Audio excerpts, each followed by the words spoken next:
Hey, what's up guys? My name is Camera Gallery from Weird Film, and today we're talking about the Shinobi SDI, so let's get into it.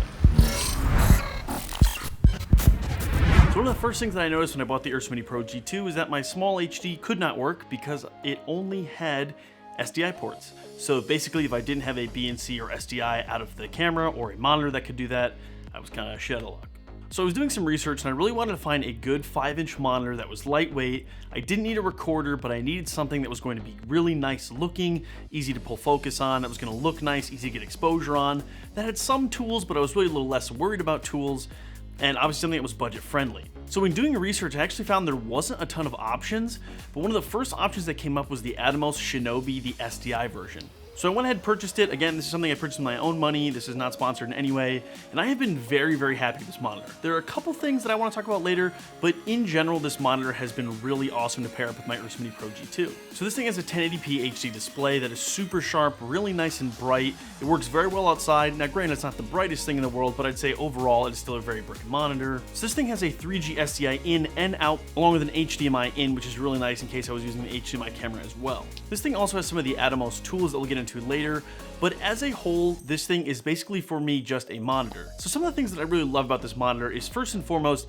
the screen looks great. Like I said, it's very bright, it works very nicely, it is super sharp, and it just looks great. Like it is a great representation of what I'm actually shooting on the day. The other thing is this thing is very small and pretty lightweight. Because of that, it's really easy to mount somewhere on a camera, somewhere externally, somewhere else if you had it on a rig or something. But just in general, the fact that it's small and it's lightweight, it just makes it really easy to move around and do whatever you need with it. One of the other things that I love too is the fact that this has an SDI output. So of course, if you had to go to another SDI monitor or an SDI recorder or something else, you can easily daisy chain it with something else. So if you had a director's monitor or something like that, it comes really in handy. Anyway, an SDI out is really nice. Also, the HDMI in is really handy because if I'm using another camera with this monitor, I can still use HDMI and actually, still monitor it that way.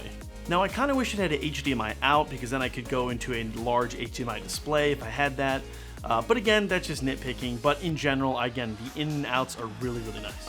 One of the other things I love about the Shinobi is its battery life. This thing takes Sony NPF style batteries and it gets very good battery life. Now, I would say on a large NPF battery, it can last you pretty much all day. On one of the smaller ones, maybe a couple hours, 3-4 hours. But in general, I have been super happy with the battery life and it really hasn't been an issue, which is one of the biggest things with monitors. Some of them are really nice, but they use a lot of battery, so it takes that much longer to actually charge your batteries or you have to have a ton of them with you. And most of the tools are really handy. Again, they're not something that I use all the time. There's things like zebra and focus peaking and false color and all those color guides, and I really do enjoy those, but again, I'm typically not using them that much. Some of them are nice and handy here and there, but if that's something that you're looking for, this does have all of the tools that pretty much any Atomos monitor would have. So are there really any cons? Well, there's a couple small ones. One of the first things is turning this monitor on is very annoying. For some reason, it doesn't always want to turn on and you have to hold the button down like the perfect amount of time. It's like exactly 1 second. If you do a little too long, it won't turn on. So I kind of wish the boot was a little bit better because it has come in a little bit of an issue in the past where I was trying to boot up and it didn't want to boot quick enough. So that is something that's a little bit annoying, but I don't think is a huge problem. Now, I did say the device was lightweight, but I will say it does feel a little bit plasticky, and I wish it was built a little bit better. If it was a little more metal construction on the outside, even though it would add a little bit more weight. In general, I might just feel a little bit safer if this thing were to drop. Right now, if I were to drop this, it does feel like it would shatter or break in some way, shape, or form. But again, it's a trade-off of having it be lightweight or if it's gonna break. The only other downside is the way that you interact with the tools, which is pretty much Atomos software issue. It's a little bit clunky. I don't like the fact that you swipe it and the tools just feel really small on screen and it kind of feels difficult to use.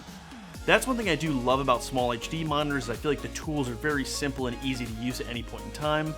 So that's something I will say is not my favorite about the Atomos. But overall, this thing has been really awesome and it does its job. It's a monitor, it sits on top of the camera, it helps me pull focus and frame and sort of just see what I'm shooting. I would say if you're looking for more of a feature-rich type of monitor, I would probably go with the small HD, but again, having a nice just SDI monitor that's really budget-friendly and lightweight, the Atomos Shinobi has been a really great option for me and I've really enjoyed it. Anyway guys, thanks for watching. Be sure to like, comment, subscribe, and I'll catch you guys later.